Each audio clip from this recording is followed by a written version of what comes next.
How would you describe 2022's been for you? Yeah, the 2022 has been a good end to the year.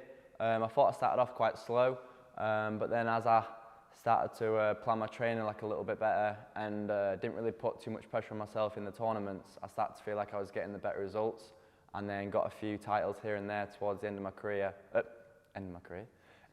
the year, and then just sort of want to progress through this to the next year. And obviously you were a wild card at the British Open again, played against Baptiste. What was it like obviously playing a top 20 player and of course being on the glass court in Hull as well? Yeah, it's always good being on that court because it's really close to home. So I get a lot of people from here that come up to watch, which is really great to have the crowd on my side. And I've played a lot of like the top players, so it's just really great to get on court with them and learn from them and improve. So then I can take that into my matches when I'm playing on the Challenger Tour, and then hopefully when I get up there, I can then start to progress from that. And you mentioned obviously you came in with a few titles at the end of the year. Your biggest tour title to date came at the Concourse Athletic Club Open. How was that run of tournaments that you had before that in the States leading up to that for you? Yeah, it's been really great. That was a really great tournament. I've been in a few finals of the 10Ks, but never seemed to get over the line. So then when I won that, it felt like a big relief just to get it off my shoulders and then just to then take it forward.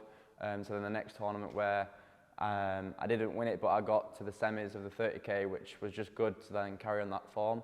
And then I felt like it gave me a lot of positive to then take this forward into training and then keep going from that.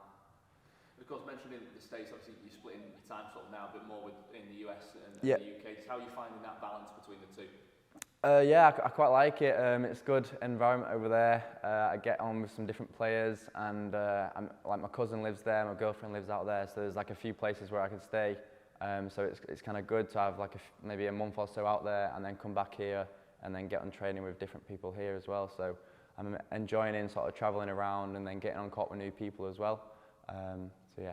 You ended the year with the win at St George's. How did it feel to take that win over Miles? Yeah, to get that title was really good.